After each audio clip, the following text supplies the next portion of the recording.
In American society, money is a taboo topic. We're taught at a young age it's improper to talk about it, but we're also bombarded with messages about the power and importance of money in our everyday lives. And by not talking about it, we miss out on the skills and lessons we need to effectively understand and financially plan. That changes today. Welcome to Money Tales. Hosted by Sandy Brager and Cami Doder, Money Tales brings more than 35 years of combined professional experience in personal finance to demystify money and demonstrate what it's like to speak openly about personal financial matters. Join us each episode as they interview modern-day movers and shakers about how money decisions intertwine with their daily lives in order to give you better insight into productive financial conversations. Subscribe today and register for our blog Fathom at aspiriant.com/podcasts to increase your money mojo. And now, here's Cami and Sandy. Bree Schumacher is our guest this week on Money Tales. Bree is a lifelong entrepreneur who took a $500 loan and turned it into a 7-figure business with over 100 employees that she ran for 19 years. Bree sold that business in 2020. Well, she could easily have sold it to a competitor and immediately walked away. Bree went with her heart. She knew selling the precious business to one of her long-standing employees was the right move for the business and to secure Bree's legacy. Bree creatively structured a deal that allowed the employee to buy Bree out over time. The payout period is nearly up, and Bree shares how the scarcity money mindset of her youth is being triggered as the cash flow comes to an end, even though her family is financially secure. Bree is a mom of 3 boys, and she hosts the Seize Your Midlife Podcast, which Sandy and I were fortunate to be guests of. In addition, Bree loves to travel, and she founded a travel company called Be Somewhere Sunny. Here are 3 key money topics Bree hits on in this conversation with us. First, what it's been like to sell a successful business and have to reinvent herself. Second, how changing from a scarcity mindset to an abundance mindset requires more than just intention. Planning and education play large roles too. And third, her perspectives on how to avoid the "I wish I would have" statements when you reach midlife and beyond. We hope you share this episode with a friend, and please subscribe to the Money Tales podcast on your favorite podcast platform. Now on to our conversation with Bree Schumacher. Welcome to the Money Tales podcast. I'm Cami Doder. And I'm Sandy Brager. Sandy, I had a money conversation this past week I thought would be fun to share, and it's a little different than ones we've talked about on Money Tales. I was at the CMO Forum. And for our listeners, the CMO Forum is a group of marketing professionals in our industry, in the RIA space, independent wealth management firms, and firms like Aspiriant that have grown to a size and a maturity where they have invested in and built out a marketing group. And we share best practices and we learn from each other. And it's organized by our friends at Dimensional Fund Advisors. And it's really a priceless time of sharing. I thought about some of the tools we've talked about on Money Tales. I used them in a business setting because I wanted the opportunity to talk with people about their marketing budgets. Ah, that's an important money conversation. Sandy, it was so important, but I also realized it could be private, or people could feel vulnerable, or all the things that money can bring up. So I asked for permission, and across the board, everybody said yes. I was thoughtful with my questions, really being intentional with what I wanted to ask. I was curious. At one point, one of the responses was surprising to me. And when I learned a little bit about how they allocate some of their expenses towards marketing that we wouldn't. And I thought about being curious. We talk about that.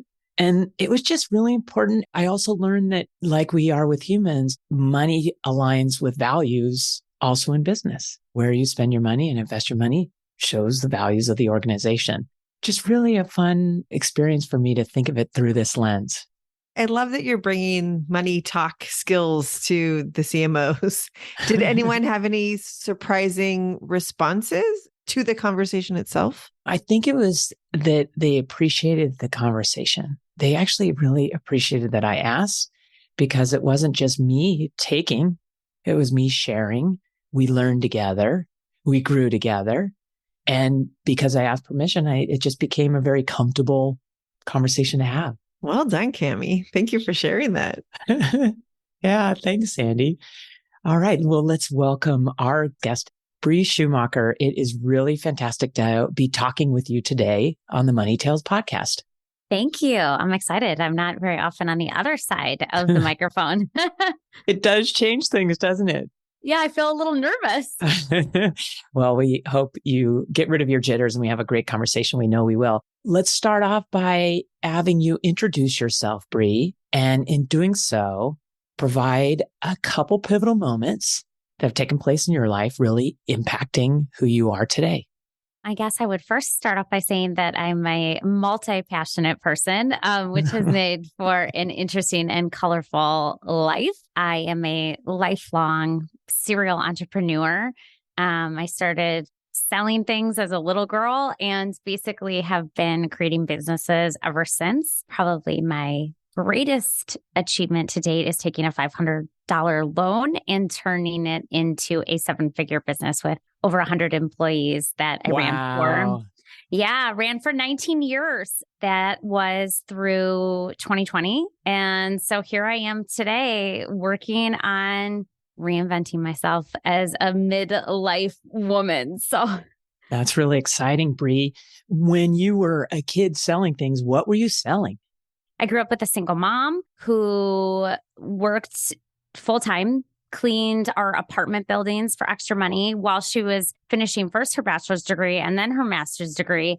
And so we didn't have a lot of extras. That's probably an understatement, actually. And so I was scrappy. I would go to our pool at our apartment building and sell popcorn and lemonade and coconut macaroons without the coconut because we didn't have coconut.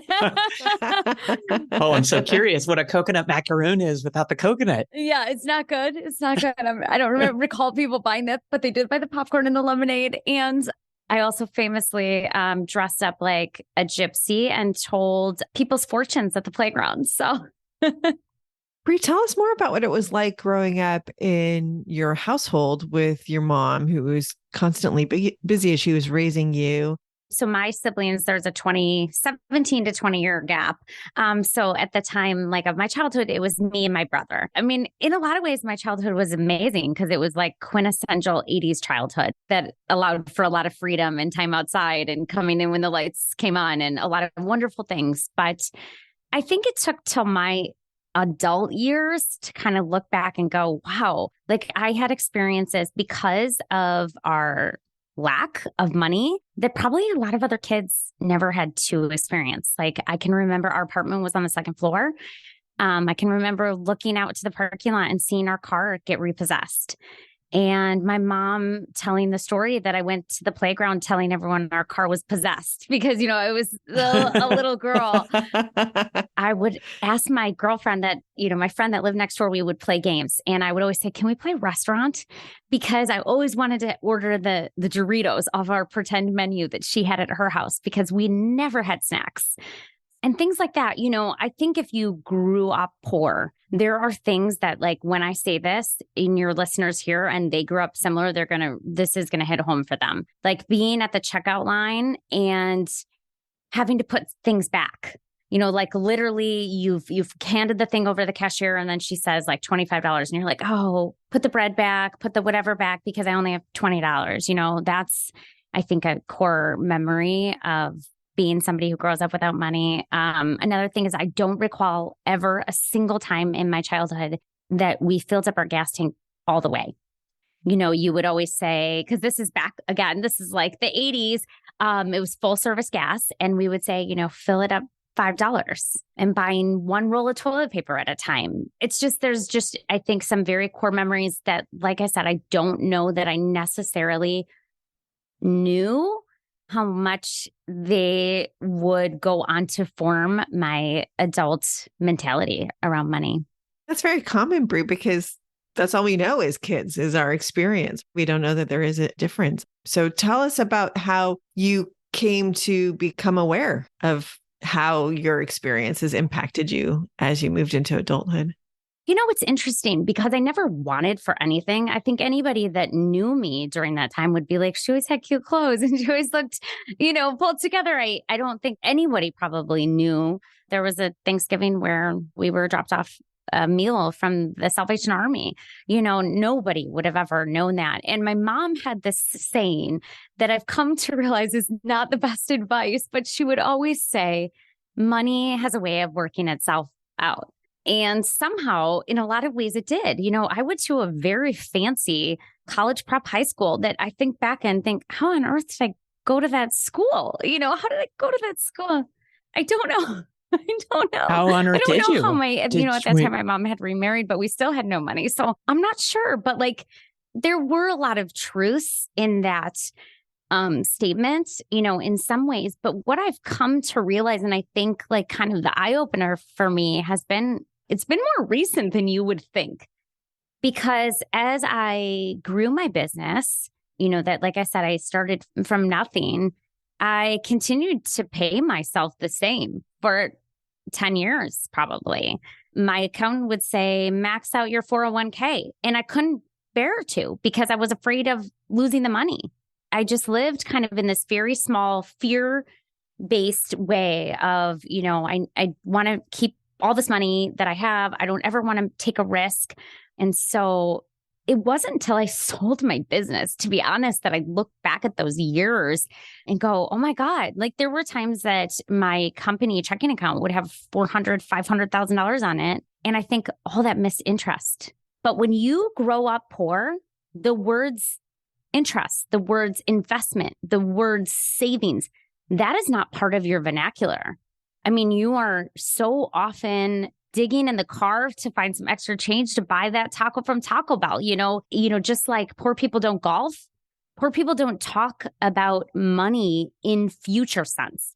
That advice or that saying of money has a way of working itself out.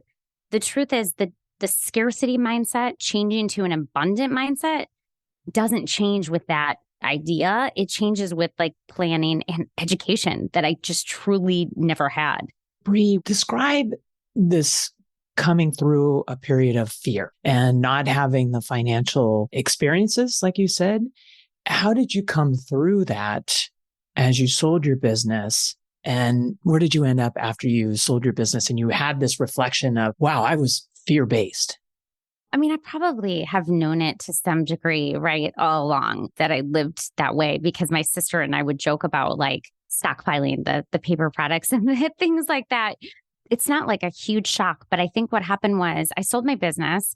I didn't sell it for a cash exchange, but I was able to cash out the checking account.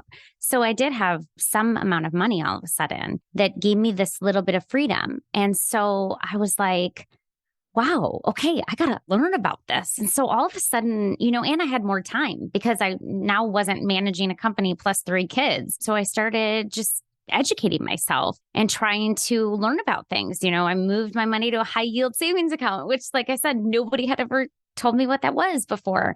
I bought a condo that I renovated. I just started taking a little bit more risk because I felt like I could and I felt like I should. But the truth is, it's funny because, again, just not having the knowledge, I jumped on this TradeStation website where you can buy and sell stocks.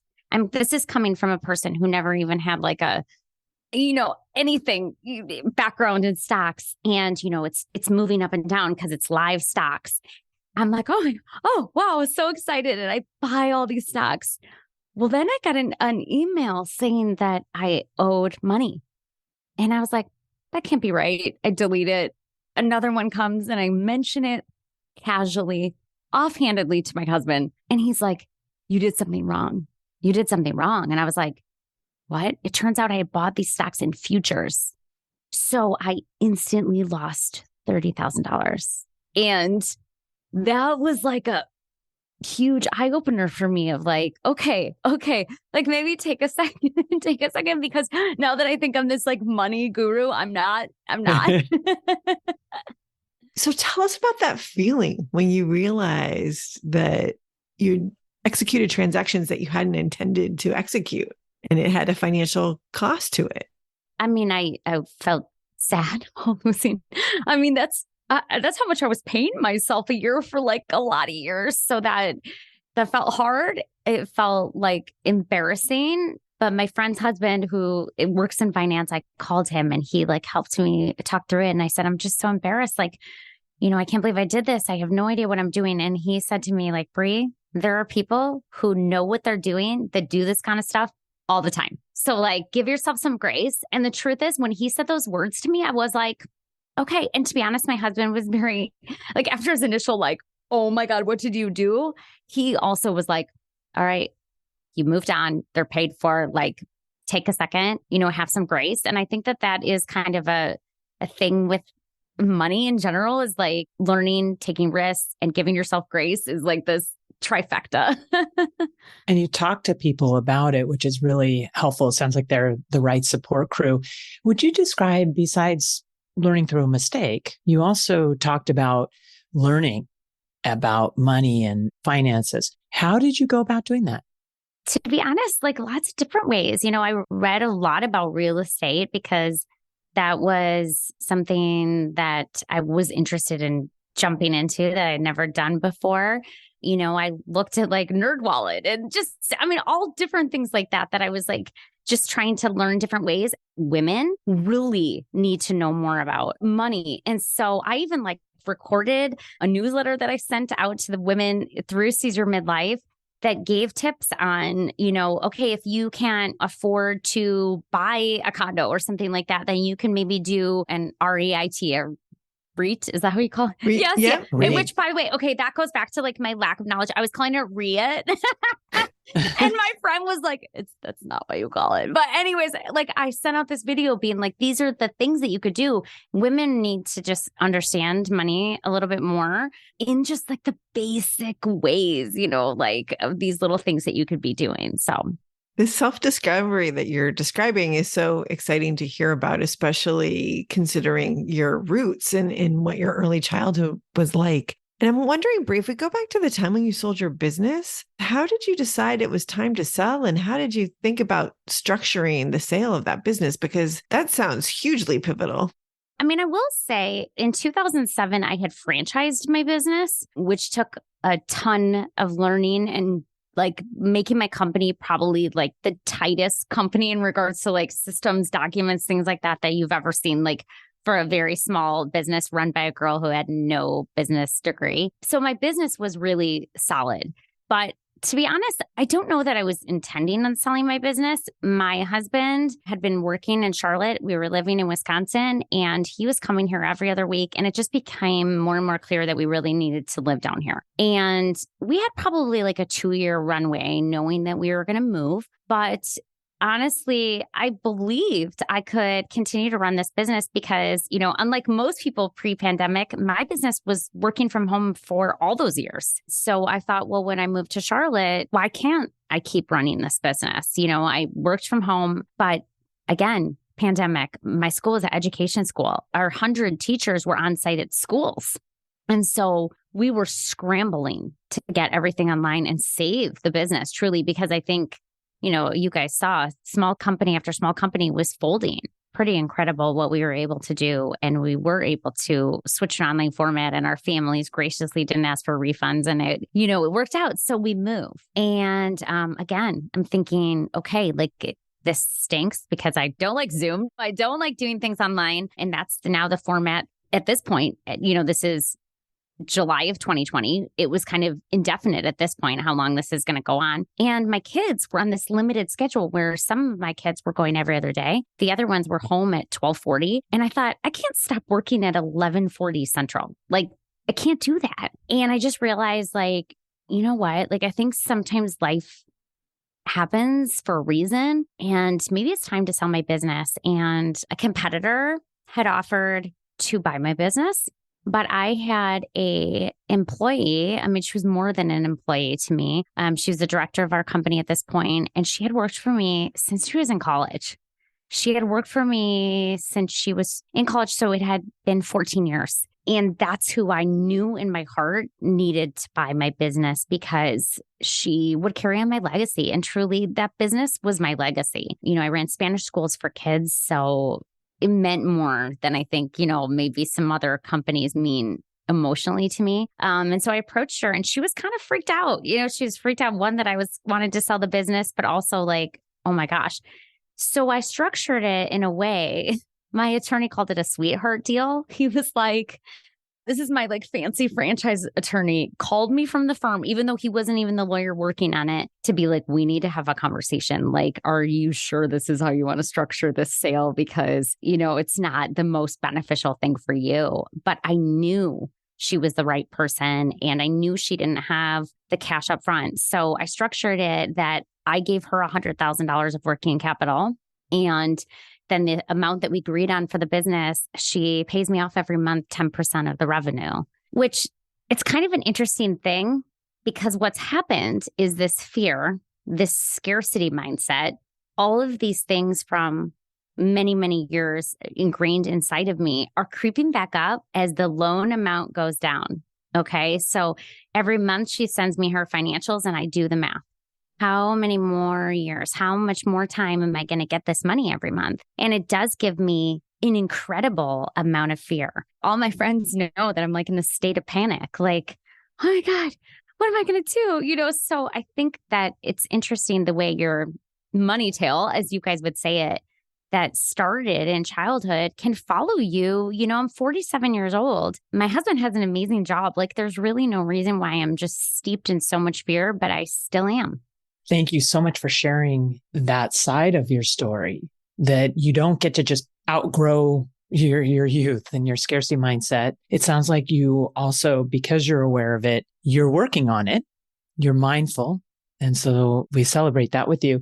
You're also being a lifelong serial entrepreneur with your newest, I love the name of your company, by the way, Be Somewhere Sunny. Now, this is your next venture.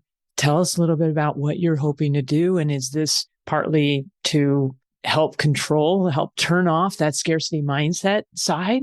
I've got two different things going on right now, which is like, I think if anyone listening is an entrepreneur, they get that. There's always the ideas. So Be Somewhere Sunny was something that I started back when I lived in Wisconsin, where I would, share my travels and things because I am very passionate about travel. It's like my deep passion. And also where I'm running, because I sold the first condo very successfully that I had renovated, just bought another one, which finished this week. So that's run through Somewhere Sunny. So we'll see where that goes next. I also run a company called Seize Your Midlife. That is for midlife women. And that really was kind of born from the idea that a lot of us in midlife are at a pivotal point of going, okay, what's next for me? What's my next chapter? And after selling my business and realizing like just how much it was my identity and my source of pride, how much for me that it made me think like, oh my gosh, what am I going to do? And I think had like a little midlife crisis. And I started Seize Your Midlife and the Seize Your Midlife podcast to help other women going through this, like to bring this up, but also to tell other women's stories. We had a retreat in the fall and I'm bringing 11 women to Guatemala as part of the Seize Your Midlife business too. So it's kind of a meeting of both things I love, the travel and the women. So congratulations on all of that. And thank you for having Cammie and me on the Seize Your Midlife podcast. That was a lot of fun. As you're exploring your own midlife, sharing with us what you have just shared about still maintaining that scarcity mindset, how's all this money stuff coming together for you as you think through the coming decades of your life? It's so interesting because I waver every single day on this, to be honest. There are days when I say, okay, I have 3 years left where I don't have to worry about money, because I'm getting paid. And oh my gosh, like I got to take more advantage of this. Like I got to be going on hikes and I got to be like reading books and, doing all these things. And then there's the flip side of that, which is like, holy cow, I've got 3 years. What am I going to do in 3 years to replace that money? And this just total panic. So there's this dichotomy that lives inside of me that I battle with all the time. And I had a business coach, her name's Marian Wagner, and she told me to say to myself every time that comes up for me to say, I am a money magnet. And I really do try to catch myself saying that to myself so that I can kind of calm those nerves, but also kind of what I said before about continuing to educate myself. In fact, that's been something I've been writing in my goals of like continuing to educate myself about money. I just made a third investment actually into a company that runs buildings in Milwaukee. They take these big warehouses and turn them into apartments. And I just made a third investment with them. So, making things that hopefully will continue to give me residual income when this 3 years runs out, that the alarm, the 3 years. So it's definitely a very layered thing for me emotionally and mentally, to be honest. You've got your hand in so many things. It's amazing. And yet it's not calming this concern and this fear. Do you talk with friends about having a scarcity mindset, and what insights have they shared if you do? It's interesting because I think some of my friends, and I did tell my husband too, how I was living with this panic. And he's like, what are you talking about? Like, we're fine. We met when we were young and we made $40,000 a year, both of us. And so I think he's like, God, like, why stop? But it's hard for me. And so I think I have talked about it to people, but more like, I'm kind of a sunny side up person. And so, I would make a joke or something like, oh my God, I'm panicking, the 3-year mark. That's more how I would talk about it than being like, okay, like, let's actually look at this, But on the flip side, like I said, I feel like I have been taking steps, doing this condo. There's just been a lot of things that I think I'm continuing to make smart decisions. And my sister just turned 30, and I feel like I could say to her, like, okay, time is on your side. Make sure you're making investments, whatever. Like, Sharing your wisdom. Yeah. And I wish that somebody would have talked to me. I didn't have any money at 30 to make an investment. But, when my business started to grow, that if somebody would have said, take that money out of the checking account and put it somewhere to earn interest, and like, you can always put it back. Nobody told me that. So I do think that part of Seize Your Midlife to me has also been just like trying to share things with women that I've learned over time, and saying to women too, like, don't be ashamed if like your husband's paid all the bills and you have no idea. And your marriage could be amazing. It probably is. It's just a lot of times I think women fell into traditional roles. When you think about, I have my hands in all these things. Well, a lot of these things I'm doing super part-time, and they're not bringing in a lot of money because I still am in this place of taking my time and figuring out where I want to put my whole heart into the way that I did Futura, which was my Spanish school. I hear you talking about the scarcity mindset, and I know how real that is. But at the same time, I am just so inspired by your personal growth, by your figuring out the need to diversify and learning around that, and making decisions that are really aligned with what's most important to you and what your purpose is, as opposed to what might have gotten you the biggest paycheck when selling your business. I think that's all very inspiring. And you talked about before selling your business as part of your legacy. Tell us more about what legacy means to you and how you're thinking about that as you continue to navigate through midlife. Well, let's see if I can talk about this without crying. This has probably been my number one struggle since selling my business. When I started my business, I was 25 years old. I had just moved back from living in South Korea. I had this literal vision come to me.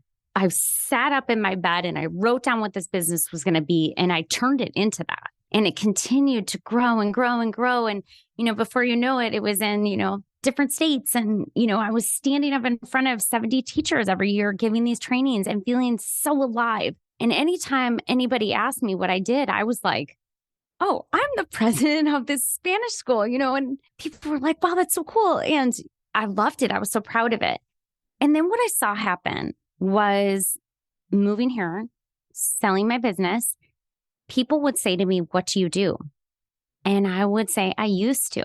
And I still do that. I used to run the Spanish school because it was my identity and it was my source of pride. And I haven't figured out yet what my answer is. And I think that has been such a huge thing for me. And to be honest, I had this moment, because this is when this like midlife crisis hits me, right? Like, oh my God. And I kept being like, oh, send me the sign. Like, what's the next thing? Because the way my business came to me was like I said, just this huge idea, just clear as day. And that hasn't happened. Like, I haven't had this just aha moment. And I remember being on a walk and feeling really sad. This is probably about 6 months after moving here because it's like living on vacation here in a lot of ways. So it took about 6 months for this to kick in. And I remember thinking, well, maybe if I die young, then people will still think of my legacy as Futura. And then I was like, this is like a terrible way to think, especially for somebody who's like a very I think a bright light, that I'm like, well, maybe I'll die soon. And then people will be like, oh, this is what she did. But I'm not willing to do just anything. I feel very strongly about freedom of time and wanting to be generous with the people around me, freedom to travel and to make an impact. And so I'm not willing to just do something for money. I'm just not, especially at this stage in my life. You hit on something that I think so many people experience in their life. And it is a tearing moment where your identity and your source of pride isn't something that you decide to leave, sell, whatever it might be. And I really appreciate what you're doing with Seize Your Midlife Podcast to help people like yourself, like all of us, who are in these questions. Even if we haven't done it, it's your identity. And I think by bringing the storytelling is so powerful. And I really commend you in doing that work. And I'm curious, maybe you haven't had the epiphany yet, but what are you thinking is the next thing you want to do to continue helping people seize their midlife, feel pride for where they are? There's a lot of people who I think have ideas and they kind of sit on them. I'm like the opposite of that. I like start businesses. You just go for it. I just go for it. I'm like, oh, this is a really good idea. I'm going to start this business. I mean, I've started so many businesses over time. So I'm not somebody that's like sitting back going, oh, I have this great idea. And like, I'm not jumping on it. I think I am kind of trying to figure it out. But at the same time, like I said to you guys before, I'm also trying to enjoy this time. Like I get my 8-year-old off the bus every day. I was in 3 different beach cities, for soccer, working in my condo or whatever in 8 days. It's a balance. I think the biggest thing I have taken away from Seize Your Midlife in this time that I've started it is I don't want women to get to the end of their lives or to get much older and say, I wish I would have. I think so many people live their lives doing the same thing because they've always done it. They do the same thing because they're afraid of something new. They're afraid of taking a chance. And so I think that probably the biggest thing I think with that is like, go do it. Go try the thing. Like, who cares if it's an epic disaster, And part of this trip I'm taking, bringing these women to Guatemala, this will be my 8th time. And I have brought people in the past. I've never brought a group of midlife women.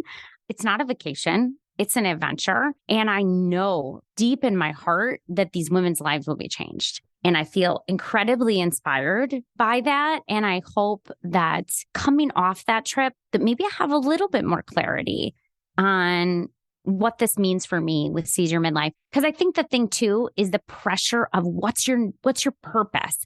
What's your life's work or your magnum opus or, all these things. It puts this just huge pressure on us, right? But instead, if we just say the question, what's your next turn? Like, what's your next step? What's your next purpose? I think that helps kind of alleviate. And so that's what I'm trying to just say to myself, like, what's the next thing I'm going to do? Not what's my purpose on this earth?